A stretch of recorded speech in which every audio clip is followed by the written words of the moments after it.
Hiniling ni Vice President Sara Duterte sa Quezon City Regional Trial Court na ibasura ang kasong grave threats na isinampa laban sa kanya ng Department of Justice. Kaugnay ito ng kanyang mga pahayag noong 2024 laban kay Pangulong Marcos Jr., First Lady Liza Araneta Marcos at dating House Speaker Martin Romualdez. Kinumpirma ng abogado ni VP Sara Duterte na si Attorney Paul Lawrence Lim nitong Huwebes na naghain ng kanilang kampo ng motion to quash o motion para ipawalang bisa ang kaso na nakabatay umano sa lack of jurisdiction ng korte. Gayunman, tumanggi na si Attorney Lim na magbigay ng karagdagang detalye tungkol sa motion dahil nakabinbinaan niya ito sa korte o sub judice. Samantala, sinabi ni Chief Prosecutor Richard Anthony Fadulion na inatasan ng korte ang prosekusyon na magsumite ng komento sa motion sa loob ng 5 araw. Ayon kay Fadulion, hinihintay pa ng DOJ ang formal na court order bago isumite ang kanilang tugon. Matapos nito, korte na raw ang magpapasya kung pagbibigyan ng motion ni Duterte o magpapatuloy ang paglilitis sa kaso. So on the matter of the details pertaining to the case itself, it will all depend on how the court will resolve the motion. No, we have not received it, and we are expecting to get hold of a copy before the end of the week, and we will be filing our comment forthwith. After that, we'll find out what the ruling of the court is on the motion to quash. Inihain ng DOJ ang kasong grave threats nitong Martes matapos ang isinigawang preliminary investigation sa reklamo ng NBI ukol sa issue. Nagugat ang kaso sa mga pahayag ni VP Sara sa isang online news conference November 2024 kung saan sinabi niyang may kinausap na siyang isang tao upang patayin sina President Marcos, First Lady Liza Araneta Marcos at Martin Romualdez sakaling siya ay mapatay. Iniimbestigahan ng NBI ang mga pahayag at kalaunan ay inirekomenda ang pagsasampa ng criminal charges. Nakita naman ng mga prosecutor ang probable cause para ituloy ang kasong grave threats. Kasabay nito, sinabi ni Fadulion na nasa RTC ang pagpapasya kung maaaring magpatuloy ang kaso, kabilang na kung may mga epekto sa criminal proceedings ang pagiging impeachable officer ni Duterte. Binigyan din niya na hahayaan ng prosekusyon ng korte na magpasya kung maaaring panagutin ang bise sa kasong isinampalaban sa kanya sa kabila ng pagiging impeachable official nito. Samantala, kumpiyansa naman ang kampo ni VP Sara na tuluyang mababasura ang mga kasong isinampalaban sa kanya at gagamitin ang lahat ng remedyong legal ng kanyang depensa. Naka-hold pa rin ang implementasyon ng umentong 85 pesos sa arawang sahod ng mga manggagawa sa Metro Manila.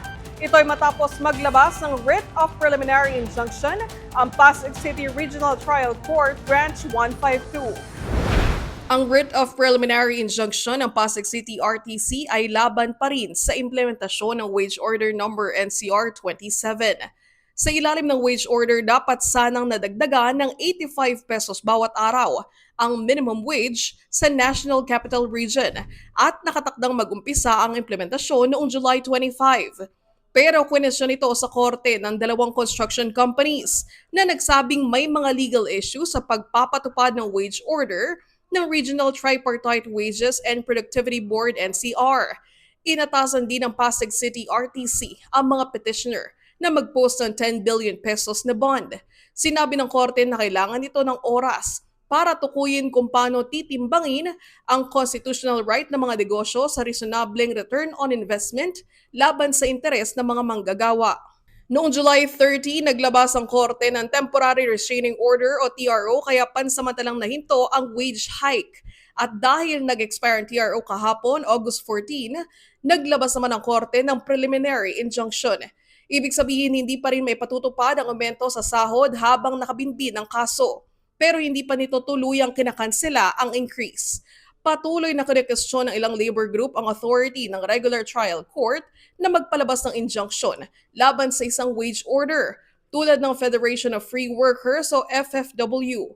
Ayon kay FFW President Attorney Sani Matula, may limitasyon ang court sa pag-issue ng injunction sa labor cases. Git niya, ayon sa Supreme Court Bench Book, hindi dapat maglabas ng writ ang RTC laban sa quasi-judicial body na co-equal nito sa ranggo gaya ng RTWPB. Dinadumog ngayon ang karinderya style ng isang Pinoy food content creator sa Oxford, United Kingdom. Kilalanin natin siya sa mabilis sa balitang hatid ni Princess Ilagan. Gawa sa yero at kahoy, may simpleng lutuan at mga pagkaing pamilyar sa panlasang Pinoy, mistulang karaniwang karinderya sa Pilipinas. At siyempre, dahil Pinoy, hindi mawawala yung ating patikim.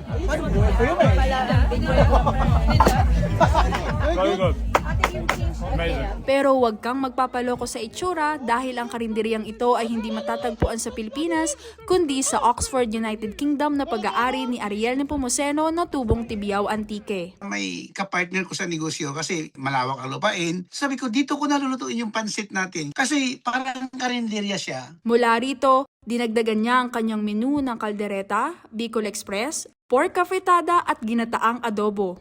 19 na taon nang naninirahan sa UK si Ariel na dating production engineer sa Pilipinas bago tuluyang lumipat at sumunod sa kanyang asawa sa UK noong 2007. Bukod sa pagiging full-time food content creator, mayroon din siyang sariling brand na nagtatampok ng bagnet, crispy chicken at chicharon na aniya sa sobrang dinudumog. Binansagan na rin siya bilang King of Chicharon sa UK. Hindi ko alam kung bakit tinatawag din ako ngayon.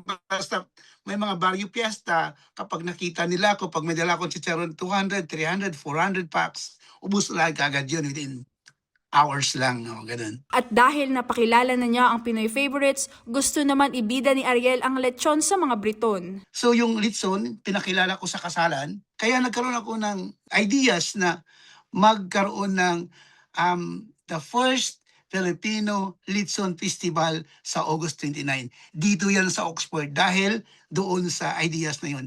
Na gusto kong ipakilala talaga na iba po yung aming litson kumpara nyo sa litson ninyo. Inaasahang dadaluhan ng mga kababayan sa UK ang nasabing festival. Ibibida ang iba't ibang klase ng lechon ng mga lechonero mula sa Cebu, Bacolod, Ilocos at iba pang bahagi ng Luzon na kasalukuyang nagtatrabaho sa UK. Para kay Ariel, ang pagluluto ay hindi lamang paraan upang kumita. Isa rin itong paraan upang maibahagi ang kulturang Pilipino sa ibang bansa. Pagdating sa lutuan, wala makakatalo sa Pilipino kasi halos alam ang lahat. We are jack of all trades. Iniimbitahan naman ni Ariel ang iba pang mga nais dumalo sa kauna-unahang Lechon Festival na gaganapin sa August 29 sa Oxford, UK. Princess Ilagan, All TV News, Channel 2. Susunod sa balita sa probinsya, 4 sugatan sa karambola ng mga sasakyan sa Capiz. At ano nga ba ang mga indikasyon na pamenopause na ang isang babae? Sagot ni Doc, alamin. Yan sa pagbabalik ng Mabilis Lang To.